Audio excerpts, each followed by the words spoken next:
नमस्कार दोस्तों, स्वागत है आपका 12 मार्च की इवनिंग रिपोर्ट में। और आज का दिन भी मार्केट के लिए अच्छा नहीं गुजरा और शुरुआत से ही ऐसे लक्षण दिख रहे थे कि मार्केट की वीकनेस बढ़ेगी और दिन के दौरान एक बार ऐसा लगा कि शायद रिलीफ हो सकती है कुछ, क्योंकि कुछ खबरें आई कि एक आध शिप हॉर्मुज से हमारी निकल के आई है ऑयल की, कुछ रियायत मिल सकती है। लेकिन सेकंड हाफ में वो सब खबरें काम नहीं आई और मार्केट एक बार फिर से अच्छी खासी गिरावट के साथ बंद हुआ है। तो कुल मिला के आप ये कह सकते हैं कि आज का दिन भी बुरा रहा। चलिए देखते हैं नंबर्स के हिसाब से मार्केट ने क्या रुख दिखाया। निफ्टी आज देखिए 225 पॉइंट कमजोरी के साथ बंद हुआ, 1% करीब रहा है। निफ्टी 500.7%। और बैंक निफ्टी कल के मुकाबले थोड़ा सा ठीक था, लेकिन आज भी वो 1% से ज्यादा गिरा और 55,000 पे आ गया। निफ्टी 23,500 पे ट्रेड करता रहा है। स्मॉल और मिड कैप में तुलनात्मक रूप से बड़े के मुकाबले कम गिरावट थी। जैसा कि हम लगातार देख रहे हैं कि दिग्गजों की पिटाई हो रही है स्मॉल मिड कैप के सामने ज्यादा, यानी एफआईआईज या बड़े इन्वेस्टर जो बेच रहे हैं वो दिग्गज स्टॉक बेचे, क्योंकि छोटे की उनके पास होल्डिंग ही नहीं होती है। छोटा म्यूचुअल फंड के पास है तो म्यूचुअल फंड खरीद रहा है, इसलिए वहां पे कम गिरावट है। कुछ एचएनआई या इंडिविजुअल्स लोग जरूर बेच रहे होंगे, लेकिन दिग्गजों की पिटाई रुकने का नाम नहीं ले रही है। आज हमने 2 मार्च से लेकर के 12 मार्च तक, यानी इस महीने के जो ट्रेडिंग सेशंस थे, आज को मिला लें तो 8, 3 इस हफ्ते के और 4 पिछले हफ्ते के, 7 हुए, 8 हुए आज इस हफ्ते के मिला करके। अब आप देखिए 8 दिन में यानी 2 से 12 मार्च के बीच में किस तरह से मार्केट गिरा है। आईटी इंडेक्स 10%, रियल एस्टेट भी लगभग 9% से ज्यादा, निफ्टी बैंक 9% गिर चुका है, पीएसयू बैंक 8.5%। ये पूरा सीक्वेंस आप देखिए तो ज्यादातर कौन बिक रहे हैं? जो दिग्गज हैं, आईटी दिग्गज, बैंक दिग्गज, पीएसयू बैंक में टॉप बैंक है। प्राइवेट बैंक देखिए आप, अकेले प्राइवेट बैंक 8% से ज्यादा कमजोर हो चुका है। निफ्टी ऑटो 7% लगभग गिर चुका है, 6.8%। तो ये जो एक पूरी तस्वीर यहाँ पे बनती हुई दिख रही है, इस मार्च के महीने में अकेला निफ्टी आपका 6% से ज्यादा कमजोर हो चुका है। स्मॉल मिड कैप में सब में आप देखेंगे पिछले 8 ट्रेडिंग सेशन में जबरदस्त गिरावट देखने को मिली है। यानी जनवरी का महीना कंपैरेटिवली बेटर गया, लेकिन फरवरी थोड़ा और बेटर था जनवरी के मुकाबले, लेकिन मार्च का महीना काफी बुरा जा रहा है। और मार्च के महीने में जिस तरह की पिटाई चल रही है वो वाकई बहुत ज्यादा दिक्कत वाली है यहाँ पे। अब आप देखिए कि यहाँ पे इंडेक्स क्या बोल रहा है आपका। दिन के दौरान देखिए एक बहुत अच्छी रिकवरी आई जो 1 बजे के आसपास आई, क्योंकि वो तमाम खबरें उस समय आ रही थी जिससे लग रहा था कि मार्केट शायद सुधर सकता है। लेकिन अंत देखिए कहां पे हुआ, ऑलमोस्ट डे क्लोज, मतलब लो के आसपास जाके उसने गया। 228 पॉइंट की वीकनेस थी, बेयर ट्रेंड लगातार बना हुआ है। बैंक निफ्टी आप देखिए क्या पिटकाई, मतलब मेरे मुंह से वो शब्द नहीं निकलने कि क्या धुनाई हुई है बैंक की, मतलब क्या जबरदस्त तोड़ के रख दिया इन्होंने। और वही चारों पांचों बड़े वाले जो दिग्गज शेयर हैं उनकी पिटाई होती हुई दिख रही है। अब आप देखिए ड्रैगर्स में ICICI bank, L and T, Bajaj finance, Axis bank, SBI, top bankers की पिटाई हुई है। आज एचडीएफसी बैंक गनीमत है कि थोड़ा कम पिटा। एमएनएम को आप देखिए, बजाज फाइनेंस को देखिए, मारुति को देखिए। अगेन एम्फेसिस कर रहा हूं कि ऑटो इंडेक्स, ऑटो सेक्टर बहुत कमजोर दिख रहा है अभी भी, यहां से भी उसमें बड़ी फॉल हो सकती है। और इसी शो में, इसी चैनल पे आपको सिर्फ ये बताया गया था कि ऑटो इंडेक्स में नजर रखिए, अब वो गिरेगा। पीएसयू बैंक गिरेंगे क्योंकि वहां पे प्रॉफिट बुकिंग हो रही है। तो आपके सामने इंडेक्स को नीचे लाने वाले स्टॉक्स का हाल ये है। आप पिलर्स कौन बने? एनटीपीसी, कोल इंडिया, पीजीआईएल, टेक महिंद्रा, इसे स्टॉक ने कुछ इसको पिलर के तौर पर मतलब संभालने की कोशिश की कि मजबूती खंबे की तरह दिखे, लेकिन कोई खास बात बनी नहीं। अब कुछ बैंकों के इंडेक्स के जो बड़े प्लेयर्स हैं उनके आप चार्ट देखिए। आईसीआईसी बैंक देखिए आप 2.25% नीचे है। कल भी गिरा था, काफी बड़ी गिरावट उसमें आई थी। कल एक्सिस भी बहुत बड़ा गिरा था। और आज आप देखिए कि किस तरीके से पिटाई दिन के दौरान होती रही। अब एक चर्चा बहुत आम तौर पे चल रही है कि ये जो दिग्गज स्टॉक हैं इनकी इतनी पिटाई क्यों हो रही। तो इसका एक सीधा जवाब शायद ये दिया जा सकता है कि एफआईआई अगर बेचेंगे तो किसको बेचेंगे। एफआईआई अगर धुआंधार सेलिंग कर रहे हैं तो ऑफ कोर्स वो दिग्गजों की पिटाई करेंगे, क्योंकि वही उनके पास सबसे ज्यादा है। अभी भी कितने बड़ी बड़ी स्टेक लेके बैठे हुए हैं टॉप स्टॉक्स में। सो यहाँ पे इस थ्योरी को आप मान के चलिए कि अगर लार्ज कैप में पिटाई हो रही है और मिड कैप में बाइंग हो रही है, मिड कैप में बाइंग देखिए जो म्यूचुअल फंड खरीद रहे होंगे वो कोई खुशी से नहीं खरीद रहे होंगे, मजबूरी है उनकी, कोई कैश डिप्लॉय करना है उनको, वो कैश पे बैठ नहीं सकते, अंडर परफॉर्मेंस हो जाएगा, तो बाय डिफॉल्ट वो बाइंग कर रहे हैं। एल को देखिए आप, एल भी थोड़ा सुधरने की कोशिश की लेकिन फिर उसकी आखिरी में पिटाई हो गई। तो ये जो आखिरी का टाइम था ना दिन का, सेकंड हाफ वाला, वो बहुत ही बुरा दे रहा है। एक चीज आप बहुत अच्छे से समझिए, मार्केट का एस्टिमेट एक मतलब उसका जो नेचर समझिए आप, गैप अप या गैप डाउन कोई एक चीज होगी। तो चलिए एक एक सिनेरियो लेते हैं। अगर मार्केट गैप अप हुआ तो वो 10 साढ़े 10 बजे के आसपास थोड़ा सा नीचे आता है, क्योंकि एक दिन पहले वाले अपनी आके अगर लेके गए तो प्रॉफिट बुक करते हैं, लॉन्ग कवर करते हैं, फिर दिन के सेकंड हाफ में थोड़ा सा ऊपर जाता है क्योंकि फ्रेश उसमें ट्रेड बनते हैं और सेकंड हाफ में तोड़ देते हैं। अगर गैप डाउन खुला तो 10 साढ़े 10 बजे के बाद थोड़ी सी रिकवरी दिखाता है, 12 बजे तक शॉर्ट लोग कवर करते हैं और 12-1 बजे के बाद फिर छोड़ के चले जाते हैं या नए शॉर्ट्स क्रिएट होते हैं। ये डेली का एक पैटर्न मार्केट में हम देख रहे हैं और उसमें बहुत ही यूजुअल सस्पेक्ट है कि वही टॉप इंडेक्स के स्टॉक्स हैं, उन्हीं में गिरावट देखने को मिल रही है। निफ्टी में आज भी 38 शेयर वीक थे, 500 में 300 से ज्यादा शेयर कमजोर हुए हैं। एडवांस डिक्लाइन टोटलिटी में देखेंगे तो उतना बुरा नहीं है, लेकिन अगर आप इंडेक्स में देखेंगे तो वह काफी कमजोर है। तो क्या ये माना जाए कि ये एक तरीके से पूरी तरीके से यह कहे कि बड़े इन्वेस्टर्स की ही बिकवाली है और इसीलिए मार्केट में इंडेक्स लेवल पे आपको बहुत बड़ी सेलिंग दिख रही है, ब्रॉडर मार्केट में चाहे तुलनात्मक रूप से थोड़ी कम दिखे। अब आप इसमें देखिए आज भी टॉप लूजर कौन था, ऑटो इंडेक्स 3.25%, एफएमसीजी पिटा, रियल एस्टेट पिटा, फाइनेंशियल सर्विस पिटा, फार्मा गिरा हुआ, आईटी कमजोर था। सपोर्ट कहां से मिला, एनर्जी, मेटल और मीडिया। कच्चा तेल फिर से रफ्तार पकड़ रहा है तो वहां पे हुआ है। अब इसमें एक बहुत इंपॉर्टेंट चीज देखिए आप कि हम बार बार ये कह रहे हैं कि मिड और स्मॉल कैप में उतनी बड़ी गिरावट नहीं हो रही है इस समय, पिछला इस हफ्ते में, वो एकदम ये मान लेना कि वो ठीक है, ये भी बात सही नहीं, क्योंकि आप एक बार इस इंडेक्स को जरूर दोबारा से देखिए, जो हमने पहले दिखाया था आपको कि ये वाला इंडेक्स।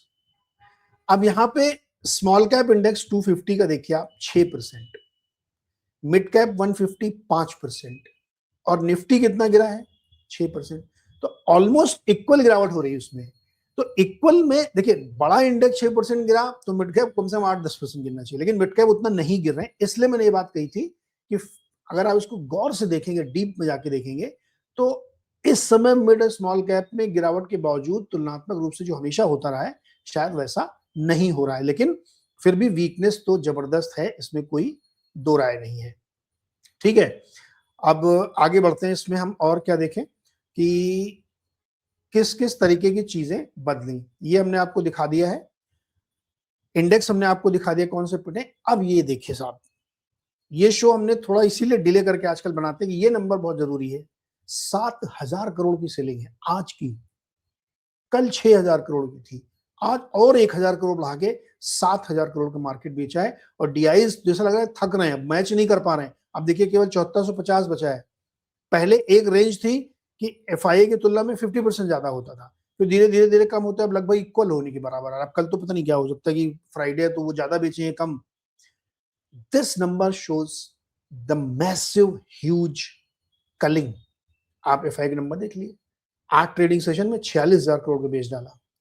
यार अगर इसको मैं एक्सट्रापोलेट करूं तो 16-20 दिन में मतलब क्या 1,00,000 करोड़ का माल बेचेंगे क्या, अगर इसी रफ्तार से बेचेंगे तो? गॉड नोस, मुझे नहीं पता, लेकिन ट्रेंड वही दिख रहा है। डीआई 50,000 करोड़, वो 46,000 करोड़, जरा सा बचा है, उनको सरपास कर सकते हैं। ये एक्चुअली बहुत ही सीरियस प्रॉब्लम बनती जा रही है। क्यों बनती जा रही है? क्योंकि अगेन एक प्लेट और देख लेते हैं, उसके बाद हम इसको समझेंगे। गोल्ड सिल्वर को देख छोड़ दीजिए क्योंकि वो एक ही रेंज में है, उसमें कोई बहुत मोमेंटम नहीं है, लेकिन आप ब्रेंट क्रूड देखिए, फिर $100 दिन के दौरान वो थोड़ा सा नीचे आया था, अगेन क्लोज टू $100, 9% ऊपर है, $100 के आसपास ट्रेड कर रहा है। और रुपया देखिए आप 92.5। देखिए हमारे सामने एक ऑयल का प्रॉब्लम है, एनर्जी क्राइसिस है, सरकार मैनेज कर रही है, लेकिन प्रॉब्लम तो है ना। और क्रूड के दाम जो इतने बढ़े हुए हैं, अगर आप 93 डॉलर ले जाके एक्सचेंज रेट का की कॉस्ट अगर आप जोड़े तो लगभग $93 के आसपास ये पड़ेगा। 93 रुपए का $1 खरीद के आप ऑयल खरीदेंगे और वो खरीद के लाएंगे तो उसके ऊपर कितना इम्पैक्ट पड़ेगा आप ये खुद कल्पना कर सकते हैं। तो तमाम सारे स्टॉक्स में या मार्केट में इसका पड़ रहा है और अगर यही सिचुएशन सस्टेन कर गई पूरे मार्च में और आधा महीना तो ये मार्केट और ज्यादा वीक हो जाएगा, क्योंकि फिर 1 महीने का ये इम्पैक्ट हमारी जीडीपी पे ठीक ठाक पड़ेगा। ठीक ठाक शब्द इसलिए कर रहा हूं क्योंकि मैं क्वांटिफाई नहीं करना चाहता हूं। कुछ लोग अनुमान दे रहे हैं 0.5% कम से कम इम्पैक्ट आ सकता है अगर ये कंटिन्यूअस सिचुएशन चल गई तो। So it is very serious, क्योंकि मार्केट में कहीं से कोई सपोर्टिव चीज नहीं आ रही है और एफआईआईज को ये लगता है कि जब यहाँ की करेंसी इतनी वीक है, ग्रोथ पे इम्पैक्ट आ सकता है, तो मार्केट में अब फिर वो अपने लार्ज कैप बेच रहे हैं। पहले भी बेचा था, अब फिर से बेच रहे हैं और मैं श्योर हूं कि जब हम लोग अप्रैल में शेयर होल्डिंग पैटर्न देखेंगे तो आपको बिल्कुल दिखेगा कि कम हुआ है, क्योंकि बैंक में, आईटी में, दिग्गज एफएमसीजी में, ऑटो इंडेक्स में, ऑटो कंपनीज में, फार्मा में तगड़ी पिटाई हुई है। और ऑटो के लिए तो एक और बुरी खबर है, कल भी जिक्र किया था हमने शायद, कि चीन को जो इतना रिलैक्सेशन दिया गया है एफडीआई में, उसका इम्पैक्ट नेगेटिव पड़ेगा ऑटो इंडेक्स में। तो ऑटो के लिए तो कई रीजन से फॉल के टॉप पे चल रहा था, प्रॉफिट बुकिंग, जीएसटी का असर अब खत्म हो गया है, प्रॉफिट बुकिंग, क्रूड बढ़ रहा है उसका इम्पैक्ट, और चीन वाली खबर है उसका इम्पैक्ट। तो मल्टीपल रीजन है कि ऑटो इंडेक्स में प्रॉफिट बुकिंग होनी चाहिए। और बैंक अगर वीक हो रहा है तो ऑटो को चलने का सवाल ही नहीं उठता है, क्योंकि बैंक में अगर इस तरह की पिटाई हो रही है, आई डोंट नो, या मैं ये नहीं कह रहा हूं कि बैंकों का बिजनेस में कोई भी इम्पैक्ट आया है, लेकिन आने वाले समय में वो इम्पैक्ट आ सकता है।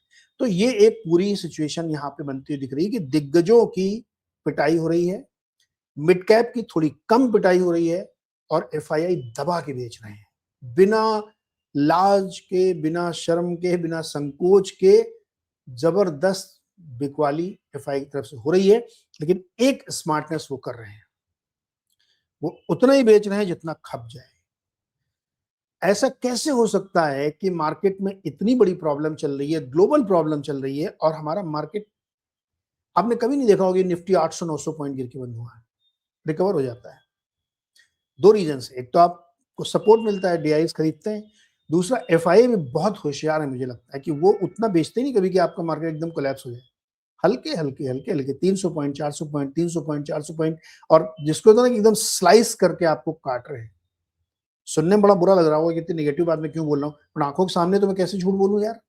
आंखों के सामने आपको दिख रहा है 7-7 हजार करोड़ की सेलिंग वो एक एक झटके में कर रहे हैं, तो वो आपको स्लाइस ही कर रहे हैं, एक झटके में नहीं बेच रहे, बास्केट सेलिंग नहीं हो रही है, चुन चुन के बेच रहे हैं। पहले आईटी को धोया खूब, अब आईटी में लग रहा है जूस कम बचा है, उसमें सपोर्ट नहीं आएगा बेचूंगा तो लीजिए साहब बैंक में चालू हो गए, ऑटो में, एफएमसीजी में।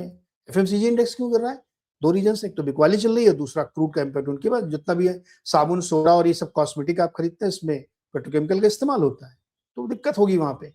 तो ये जो पूरी तस्वीर बन रही है, this is not good, number one. Number two, जो कुछ अभी भी खबरें आ रही, मैं वो आपको पढ़ के बता देता हूँ कि जो फ्लोट में चीजें चल रही हैं उसको सुन लीजिए।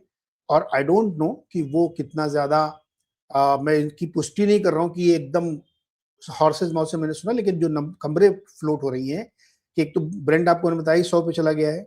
ईरान का ये कहना है कि वो अगर यूएस के जो बेसेस बने हुए खाड़ी के अलग अलग देशों में, अगर उनको बंद नहीं किया गया तो वहां पे वो हमले करेंगे। ये लेटेस्ट चेतावनी है उनकी। और स्ट्रेट ऑफ हॉर्मुज को बंद करने के की सहमति या उसके पीछे उसकी एडवोकेसी भी ईरान कर रहा है। तो ये भी आप एक सिचुएशन समझिए। इसीलिए पूरे इंडाइसेस में, पूरे सेक्टर में आपको दिवाली दिख रही है। अच्छा, ट्रंप का एक ताजा ट्वीट है, वो पढ़ के सुना देता हूं। The United States is the largest oil producer in the world by far, so when oil prices go up we make a lot of money, but of far greater interest and importance to me as president is stopping an evil empire, Iran, from having nuclear weapons and destroying the Middle East and indeed the world. I would not let that happen. Thank you for your attention to this matter. अब Trump के इस बयान का क्या मतलब है? Positioning कि देखिए मैं तेल बढ़ने से तो मेरे को बहुत फायदा होगा क्योंकि हम लार्जेस्ट प्रोड्यूसर है, दैट इज अ फैक्ट। लेकिन वो साथ के साथ ये बता रहे कि हम पूरी दुनिया की कितनी चिंता करते हैं कि हम उसको न्यूक्लियर वेपन नहीं बनाने देंगे, हम इस पे कोई कॉम्प्रोमाइज नहीं होगा, हम उसको पूरी तरीके से खत्म करेंगे। तो वो बार बार एहसास भी दिला रहे हैं क्योंकि उनको भी अब ये पिंच कर रहा है। यूएस को भी high oil prices, high energy prices pinch कर रहे हैं, यूरोप को पिंच कर रहे हैं। तो आप ये कमाई वाला जो सुनाते रहते हैं ना पूरी दुनिया को, ये हमको नहीं सुना रहे हैं, वो खुद को सुना रहे हैं क्योंकि उनको भी अब ये पिंच कर रहा है और वो उनको मैसिवली हिट कर सकता है। तो अगेन इस रिपोर्ट को क्लोज करते समय मैं सिर्फ इतना ही कहना चाहूंगा आपसे कि अगले 10-15 दिन बहुत ही क्रुशियल होने वाले हैं अपने मार्केट के लिए, क्योंकि मुझे ऐसा लग रहा है, ये मेरा सेंस कह रहा है कि ये वॉर पीक आउट होगा इसी महीने। किस फॉर्म में होता है अभी मुझे नहीं पता, लेकिन ये मुझे ऐसा लगता है कि पीक बनेगा, उसके बाद फिर वो धीरे धीरे डी एस्केलेट होगा, लेकिन एस्केलेशन पॉइंट इस महीने आ जाना चाहिए। लेकिन उस एस्केलेशन पॉइंट तक पहुंचते पहुंचते निफ्टी 22,000 पहुंच जाएगा, ये मुझे अब दिख रहा है। अब बचा कितना, 23,500 पे आप चल रहे हैं, 1,500 पॉइंट ही तो बचा है, 300 400 पॉइंट रोज गिरेगा तो हफ्ते 10 दिन की बात है, आप वहीं खड़े दिखेंगे जहां पे आप 21,700 पे थे। तो अगेन वो सर्वेंद्र का शो याद कर लीजिए जिसमें उन्होंने कहा था 21,700 आना ही है, 24,300 टूट गया तो 24,300 तो एक झटके में टूटना ही था, वो सिर्फ एक बोलने के लिए था, अदरवाइज उसको कोई वैल्यू नहीं थी, एक कैंडल में टूटा था वो। तो वो तस्वीर अब सामने दिख रही है। तो brace up your self for good buying, value buying का वो सुनहरा मौका आने वाला है। पैसा तैयार रखिए, लिस्ट तैयार रखिए, अपने को मेंटली प्रिपेयर रखिए, मौका आएगा तो फिर बाइंग आप कर सकते हैं। लेकिन फिलहाल आज की इवनिंग रिपोर्ट ये साफ संकेत दे रही है कि FIIs left right and centre बिकवाली कर रहे हैं, no mercy on Indian equity market. Thank you so much दोस्तों, आज के लिए इतना ही बहुत, और कल सुबह हम लोग फिर मिलेंगे 6:55 पर। तब तक देखते हैं कि कुछ नई खबरें क्या होती है, क्योंकि ओवरनाइट इतनी चीजें बदल जाती हैं कि कई बार मैं सोचता हूँ इवनिंग के बाद अब सुबह क्या बताऊंगा, लेकिन सुबह बताने के लिए इससे 10 गुना ज्यादा होता है। तो लेट्स सी कि सुबह कुछ अच्छी खबर आए मार्केट के लिए। तब तक के लिए बहुत बहुत शुक्रिया। चैनल को सब्सक्राइब करते रहिए, हमें 1 लाख पार करना है बेंचमार्क इसी महीने, तो आप लोगों के बिना समर्थन के हो नहीं पाएगा। तो आप लोग प्लीज, जो लोग ये चैनल देख रहे हैं, सब्सक्राइब कर लीजिए, कोई पैसे नहीं है, फ्री में आपकी सेवा हो रही है। और अपने दोस्तों के साथ शेयर करिए, कमेंट करके मुझे बताइए, आपको जो भी अच्छा लगता है बुरा लगता है वो सब मुझे कमेंट करके बताइए, और लाइक करिए। तो चैनल को जरूर सब्सक्राइब कर लीजिएगा। Thank you so much.